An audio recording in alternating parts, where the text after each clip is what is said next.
Kisah nyata horor pesugihan pedagang sate kambing. Di pinggiran kota Solo, tepatnya di Jalan Merapi yang dikelilingi oleh pepohonan rindang, berdiri sebuah warung sate kambing kecil yang sederhana namun legendaris. Warung ini dikenal oleh warga setempat karena cita rasa satenya yang khas dan bumbu rahasia yang diwariskan turun-temurun. Pemiliknya, Ivan Doi, adalah sosok yang dikenal ramah dan pekerja keras. Dengan tubuh kekar dan wajah yang selalu tersenyum, Ivan memiliki daya tarik yang membuat pelanggan merasa nyaman. Setiap malam, dia melayani pelanggan dengan penuh perhatian, seolah-olah mereka adalah teman dekat yang sudah lama tidak bertemu. Bersama Ivan, terdapat dua sahabatnya, Edi dan Agung. Edi, yang berusia sedikit lebih tua, memiliki sifat pendiam dan cenderung introvert. Dia lebih suka menghabiskan waktu di dapur, menyiapkan bumbu-bumbu yang menjadi andalan sate kambing mereka. Dengan rambut hitam legam yang selalu rapi dan kacamata bulat yang menghiasi wajahnya, Edi terlihat seperti sosok yang cerdas dan teliti. Sementara itu, Agung, pemuda berusia 21 tahun, memiliki jiwa petualang yang membuatnya selalu mencari tantangan. Dengan postur tubuh yang lebih tinggi dan rambut keriting yang tidak teratur, Agung seringkali menjadi sosok yang menghibur di antara mereka. Malam itu, suasana di Solo tampak berbeda. Langit gelap tanpa bintang, dan awan tebal menutupi bulan purnama. Angin berhembus pelan, membawa hawa dingin yang menusuk tulang. Di warung, Ivan dan kedua sahabatnya sudah bersiap untuk memulai persiapan dagang mereka. Mereka biasanya mulai menyiapkan sate sejak sore hari, tetapi malam ini ada sesuatu yang membuat Agung merasa gelisah. "Guys, aku punya firasat buruk.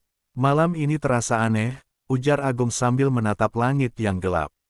Suaranya bergetar, dan ketidaknyamanannya terlihat jelas di wajahnya. Ivan, yang lebih rasional, hanya tertawa kecil. "Kamu terlalu banyak nonton film horor, Agung. Tenang saja, ini cuma malam biasa," katanya, berusaha menenangkan sahabatnya.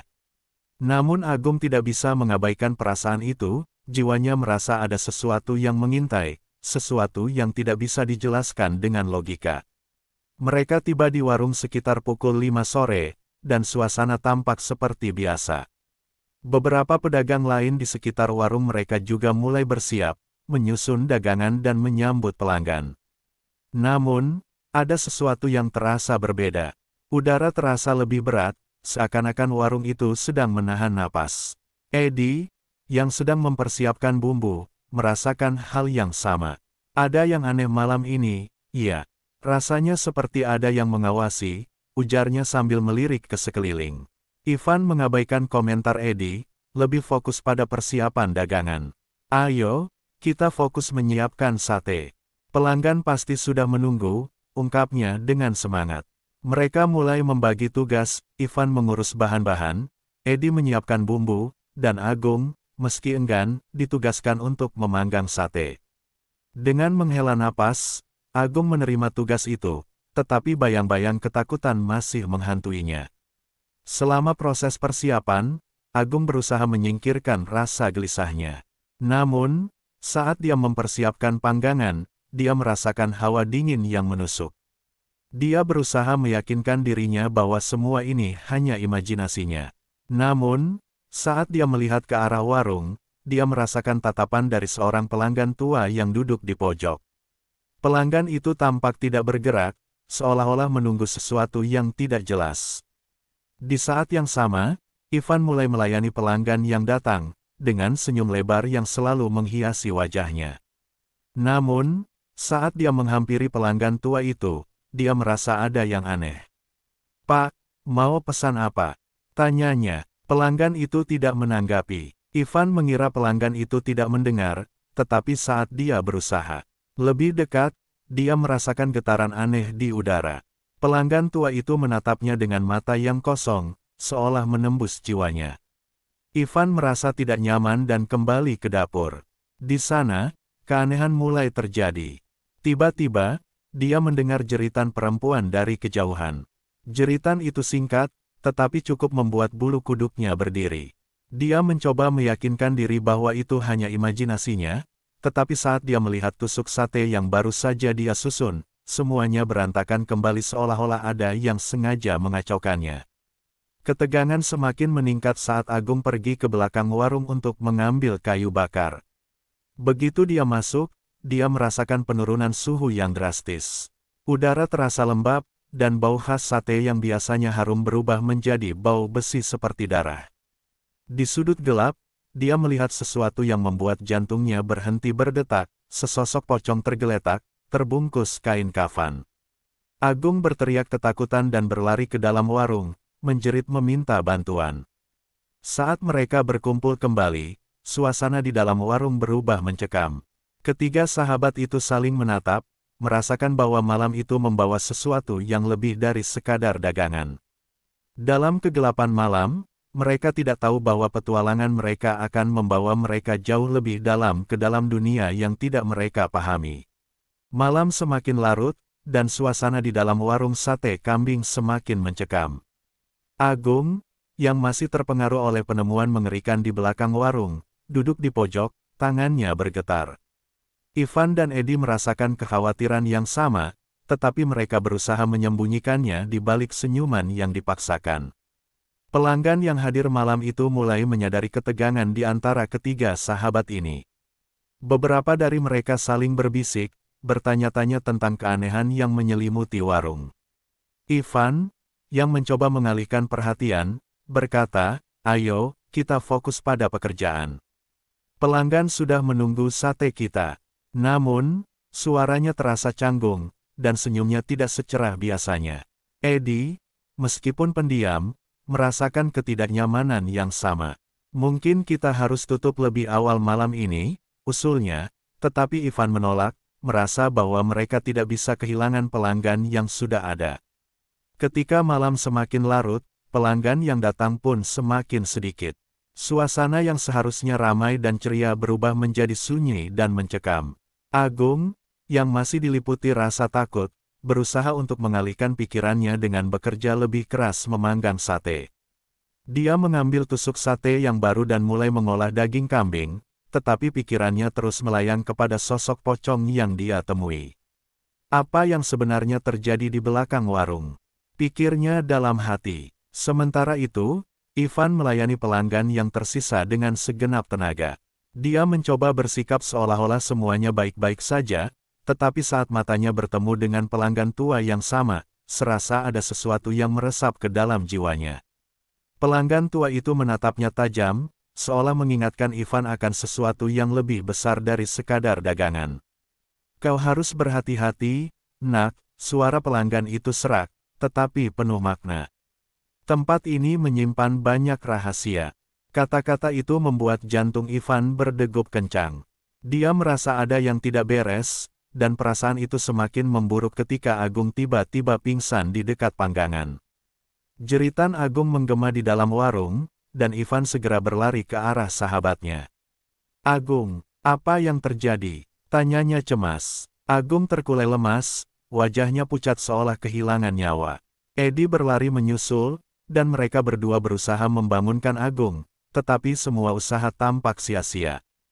Ketika Agung akhirnya sadar, matanya terlihat kosong, seolah-olah dia baru saja mengalami sesuatu yang sangat menakutkan. Aku melihatnya lagi," katanya terbata-bata. "Pocong itu, dia ada di sini." Ivan dan Edi saling memandang, ketakutan dan kebingungan menyelimuti mereka. "Sudahlah, Agung, itu hanya imajinasimu," Ivan mencoba membujuk, tetapi hatinya sendiri tidak yakin. Agung, yang masih terpengaruh oleh pengalamannya, mulai berbisik tentang pesugihan. "Kita butuh kekayaan, Ivan. Kita butuh cara untuk mengubah nasib kita. Coba pikirkan, jika kita bisa mendapatkan lebih banyak uang, kita bisa membuka cabang baru, menjadikan warung ini lebih besar." Suaranya berapi-api, tetapi di dalam benaknya, dia juga merasakan keraguan. Edi, yang mendengar ide itu, langsung menolak. "Agung, itu berbahaya. Kita tidak bisa bermain-main dengan hal-hal seperti itu." Namun, Agung tidak menghiraukan peringatan sahabatnya. Di dalam pikirannya, keinginan untuk keluar dari kehidupan monoton dan mendapatkan kekayaan lebih besar mengalahkan rasa takut yang menggerogoti jiwanya. Dalam kebingungan itu, mereka memutuskan untuk beristirahat sejenak. Agung, yang merasa tidak enak badan, duduk di pojok warung, mencoba menenangkan pikirannya. Ivan dan Eddie melanjutkan menyiapkan sisa dagangan dengan penuh kekhawatiran. Dalam diam, pikiran mereka melayang pada ancaman nyata yang mengintai di balik keputusan yang akan mereka ambil. Malam itu, saat mereka beristirahat, Agung teringat akan cerita-cerita yang pernah dia dengar mengenai dukun dan pesugihan. Dia merasa bahwa mungkin inilah saatnya untuk mengambil risiko. Kita bisa bertemu dukun, kan? Dia mungkin bisa membantu kita, ujarnya kepada Ivan dan Eddie, meskipun suaranya bergetar. Ivan menatap Agung seolah mempertimbangkan, tetapi Eddie menanggapi dengan tegas. Tidak, kita seharusnya menjauh dari hal-hal semacam itu. Namun, benih ketertarikan sudah ditanam dalam diri Agung. Dia mulai mencari informasi tentang dukun terkenal di daerah itu, mengabaikan rasa takut yang masih menghantuinya. Dalam pikirannya, dia membayangkan kehidupan yang lebih baik, jauh dari ketidakpastian dan kesulitan yang mereka hadapi setiap hari. Malam semakin larut, dan saat mereka menutup warung, Agung sudah terbenam dalam rencananya. Di luar warung, angin berhembus kencang, seolah-olah mengingatkan mereka akan bahaya yang mengintai. Namun, semangat Agung untuk mencari kekayaan membuatnya buta terhadap peringatan-peringatan itu. Dengan keputusan yang sudah diambil, ketiganya pulang ke rumah masing-masing, tetapi pikiran mereka tidak bisa terpisah dari apa yang baru saja terjadi. Mereka tidak tahu bahwa langkah yang mereka ambil akan membawa mereka ke dalam kegelapan yang lebih dalam, menguji persahabatan dan moralitas mereka. Malam itu menjadi awal dari perjalanan yang tidak akan pernah mereka lupakan, perjalanan menuju takdir yang kelam. Malam telah berlalu, dan pagi datang membawa suasana yang berbeda. Namun, bagi Agung, harapan untuk mendapatkan kekayaan melalui pesugihan semakin membara dalam hatinya. Sejak keputusan malam itu, dia tidak bisa berhenti memikirkan cara untuk mengubah nasib mereka. Ivan dan Eddie, meskipun ragu, merasakan pengaruh kuat dari tekad Agung yang tak tergoyahkan. Setelah berunding, mereka sepakat untuk mencari dukun yang dikenal di daerah itu. Dukun tersebut, menurut kabar, memiliki kemampuan untuk mempertemukan manusia dengan makhluk gaib demi mendapatkan kekayaan. Agung merasa bersemangat dan bertekad untuk bertemu dengan dukun tersebut, meski kekhawatiran menghantui benak Ivan dan Eddie. Hari itu, mereka memutuskan untuk pergi ke sebuah desa kecil di pinggiran kota, tempat dukun itu tinggal. Jalan setapak berliku-liku, dikelilingi oleh pepohonan rimbun yang seakan menutup diri dari dunia luar. Agung memimpin langkah, diikuti oleh Ivan dan Eddie yang saling berbisik, mempertanyakan keputusan mereka. Setibanya di rumah dukun, suasana terasa mencekam. Rumah sederhana itu dikelilingi oleh tanaman merambat dan aroma herba yang kuat. Di depan pintu, terdapat patung-patung kecil yang tampak menyeramkan, seolah-olah menjaga rumah tersebut dari gangguan. Agung, meskipun ketakutan, mengumpulkan keberanian untuk mengetuk pintu. Pintu terbuka perlahan, dan seorang wanita tua muncul. Wajahnya keriput dengan tatapan tajam yang bisa menembus jiwa.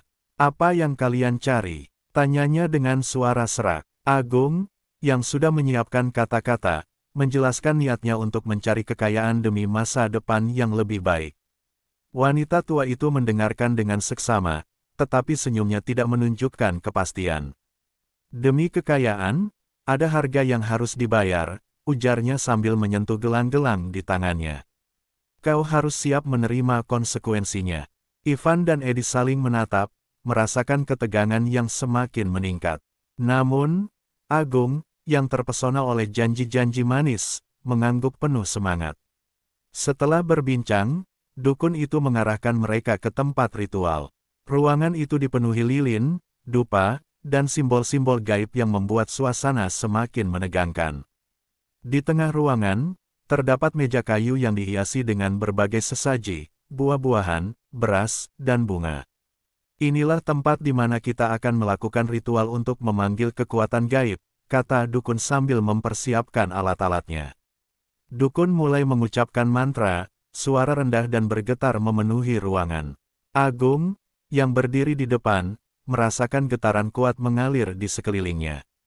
Dia merasa bahwa sesuatu yang lebih besar dari dirinya sedang bekerja. Ivan dan Eddie, meskipun ragu, tetap berdiri di samping Agung, merasakan ketegangan yang sama. Saat dukun mulai menyiapkan sesaji, dia menjelaskan bahwa mereka harus memberikan tumbal agar kekayaan dapat datang. Tumbal ini bisa berupa sesuatu yang berharga bagi kalian, atau bisa juga darah dari hewan, katanya sambil menatap mereka dengan tatapan serius. Agung, yang sudah terlanjur berkomitmen, tidak ragu untuk setuju. Ivan dan Eddie, di sisi lain, merasa berdebar. Apakah kita benar-benar harus melakukan ini? Tanya Eddie, suaranya bergetar. Kita bisa saja mencari cara lain. Namun, Agung sudah terlanjur terjebak dalam hasratnya. Ini satu-satunya cara, Eddie. Kita tidak bisa terus-menerus hidup seperti ini.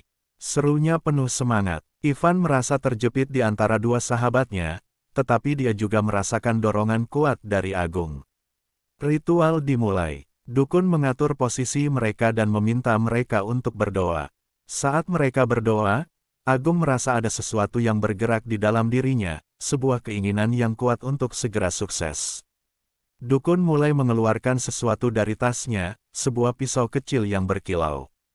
Kita akan melakukan persembahan, katanya dengan suara tegas. Dukun meminta mereka untuk memilih hewan kecil sebagai tumbal. Agung, dengan semangat yang membara, memilih seekor ayam yang ada di sudut ruangan. Dengan tangan bergetar, dia menyerahkan ayam itu kepada dukun. Dukun kemudian melakukan ritual pemotongan, mengucapkan mantra yang membuat suasana semakin mencekam. Darah ayam mengalir, dan aroma menyengat memenuhi ruangan. Ritual berlanjut, dan saat dukun mengangkat ayam tersebut, Agung merasakan sesuatu yang aneh. Dia merasa seolah-olah ada kekuatan yang mengalir ke dalam dirinya, memberi semangat dan harapan. Namun, di sisi lain, Ivan dan Eddie merasakan keraguan yang semakin mendalam. Mereka mulai berpikir tentang konsekuensi dari tindakan ini. Setelah ritual selesai, dukun menatap mereka dengan serius. Kekayaan akan datang, tetapi ingat, ada harga yang harus kalian bayar. Kekuatan gaib tidak akan memberikan sesuatu tanpa imbalan. Agung merasakan semangatnya memuncak, tetapi Ivan dan Eddie merasa tertekan oleh kata-kata dukun tersebut. Mereka pulang dengan perasaan campur aduk. Agung sangat bersemangat, membayangkan bagaimana kekayaan akan mengubah hidup mereka. Namun, di dalam hati Ivan dan Eddie, ada rasa khawatir yang terus menghantui. Mereka tidak bisa mengabaikan peringatan dukun dan konsekuensi yang mungkin muncul di masa depan. Perubahan mulai terasa saat mereka kembali ke warung. Pelanggan mulai berdatangan, dan bisnis mereka berkembang pesat. Namun, seiring dengan itu, Agung semakin terobsesi dengan kekayaan yang tiba-tiba datang. Dia mulai mengabaikan sahabatnya, terjebak dalam dunia yang baru dan penuh kemewahan. Ketegangan di antara mereka semakin meningkat. Ivan dan Eddie merasakan bahwa ada sesuatu yang tidak beres, tetapi Agung tidak mau mendengar. Dia terlanjur terperangkap dalam janji-janji kekayaan, dan tanpa disadari, mereka semua mulai membayar harga yang sangat tinggi untuk impian yang mereka kejar. Malam demi malam berlalu, dan meskipun mereka merasakan kebahagiaan dari kesuksesan yang baru, bayangan gelap dari perjanjian dengan makhluk gaib terus mengintai. Ketiganya terjebak dalam dilema moral, apakah kekayaan sebanding dengan harga yang harus dibayar? Ketegangan ini akan semakin meningkat, membawa mereka ke titik krisis yang tak terhindarkan. Malam itu, suasana di warung sate kambing milik Ivan Doi terasa berbeda. Setelah ritual pesugihan yang dilakukan seminggu sebelumnya, pelanggan berdatangan dengan jumlah yang tak pernah mereka bayangkan sebelumnya. Sate kambing yang mereka jual kini menjadi primadona di kalangan masyarakat Solo. Namun, di balik kesuksesan itu, ada bayangan gelap yang mengintai. Agung, yang sebelumnya bersemangat, kini terjebak dalam obsesi akan kekayaan. Dia menghabiskan waktu lebih banyak untuk merencanakan ekspansi warung, mengabaikan sahabatnya, Ivan dan Eddie. Ivan, yang merasakan perubahan sikap Agung, mulai khawatir. Agung, kita harus berbicara tentang ini. Semua ini terasa aneh, ungkapnya, tetapi Agung hanya terbatuk ringan, merasa bahwa semua ini adalah hasil kerja keras mereka. Eddie, yang lebih pendiam, merasakan ketidakberesan yang semakin mendalam. Dia mulai teringat kata-kata dukun, ada harga yang harus kalian bayar.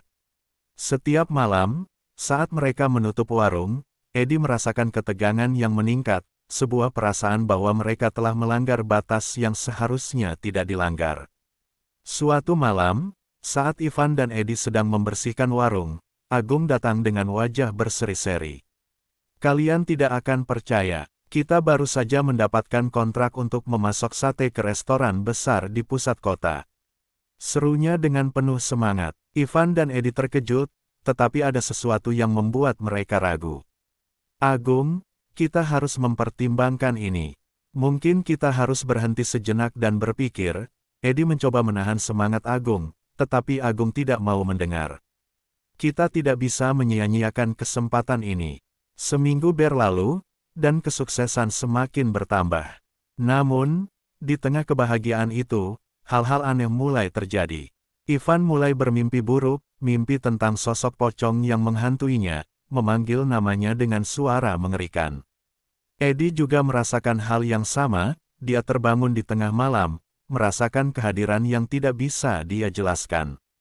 Rasa takut perlahan-lahan menggerogoti mereka, tetapi Agung tidak mau mendengar keluhan mereka. Dia terlanjur terjebak dalam dunia yang glamor dan penuh uang.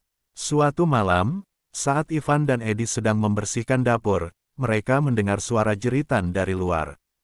Keduanya berlari keluar, hanya untuk menemukan Agung terjatuh di tanah, wajahnya pucat, dan matanya kosong. Agung, apa yang terjadi? Tanya Ivan, tetapi Agung hanya bisa bergetar, terdiam dalam ketakutan.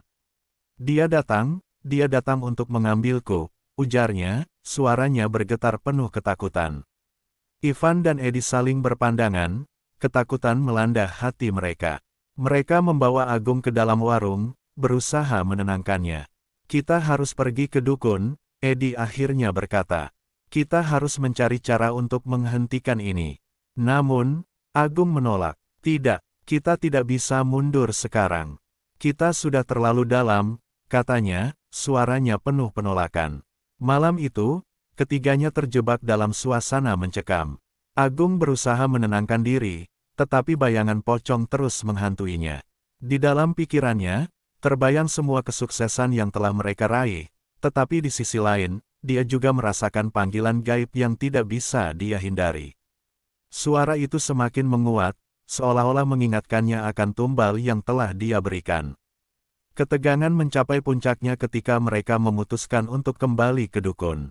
Dalam perjalanan menuju rumah dukun, suasana di luar terasa lebih gelap dan mencekam. Jalan setapak yang sebelumnya mereka lewati dengan penuh semangat kini terasa berat dan menakutkan. Setiap langkah seakan membawa mereka lebih dekat kepada kegelapan yang mereka ciptakan. Setibanya di rumah dukun, mereka disambut oleh wanita tua itu dengan tatapan tajam. Kau kembali? Ya, apa yang kau inginkan? Tanyanya, suaranya serak dan penuh makna.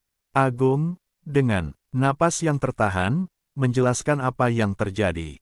Dukun itu mendengarkan dengan seksama, tetapi senyumnya tidak menyiratkan harapan. Aku sudah memperingatkan kalian, kekuatan gaib tidak akan mengambil sesuatu tanpa imbalan, ujarnya. Apa yang kau inginkan, Agung? Kekayaan atau kehidupan? Suara dukun menggema di benak mereka, dan Agung merasakan beban yang semakin berat di pundaknya. Dia mulai menyadari bahwa kekayaan yang didapatkan datang dengan konsekuensi yang mengerikan. Dukun kemudian memberikan pilihan terakhir. Kalian harus memilih, satu dari kalian harus menjadi tumbal, atau semuanya akan kehilangan segalanya. Keterkejutannya membuat Agung terdiam. Ivan dan Eddie saling berpandangan, ketakutan memenuhi hati mereka. Dalam keputusasaan, Agung berteriak, tidak, kita sudah berjuang untuk ini. Kita tidak bisa menyerah sekarang. Dukun memandang mereka dengan tatapan penuh pengetahuan. Kekayaan ini adalah kutukan, bukan berkah. Jika kalian memilih untuk melanjutkan, maka semua akan berakhir dengan kesedihan. Di tengah ketegangan itu, Agung merasa terpojok. Dalam pikirannya, dia berusaha menimbang antara ambisi dan persahabatan. Saat mereka kembali ke warung, suasana menjadi semakin mencekam. Ivan dan Edi merasakan kehadiran yang mengintai. Agung, yang terjebak dalam obsesi, tidak mau mendengarkan. Dia mengabaikan peringatan sahabatnya, terjebak dalam keinginan untuk mendapatkan lebih banyak. Malam itu, saat mereka menutup warung, Agung merasakan sesuatu yang aneh. Dia melihat bayangan bergerak di sudut pandang matanya. Dalam sekejap, sosok pocong muncul di hadapannya. "Kau sudah berjanji?" Suara itu bergema. Agung terperangkap dalam ketakutan, dan saat itulah dia menyadari bahwa semua yang terjadi adalah akibat dari keputusan mereka. Dengan panik, Agung berlari keluar, tetapi sosok itu mengikutinya. Ivan dan Edi berusaha mengejarnya, tetapi bayangan gelap itu seolah memisahkan mereka. Dalam momen klimaks, Agung berdiri di tepi jurang antara kehidupan dan kematian, terjebak antara ambisi dan kenyataan pahit. Saat bayangan itu semakin mendekat, Agung akhirnya berteriak, "Aku menyesal. Aku tidak ingin ini." Namun, semuanya sudah terlambat.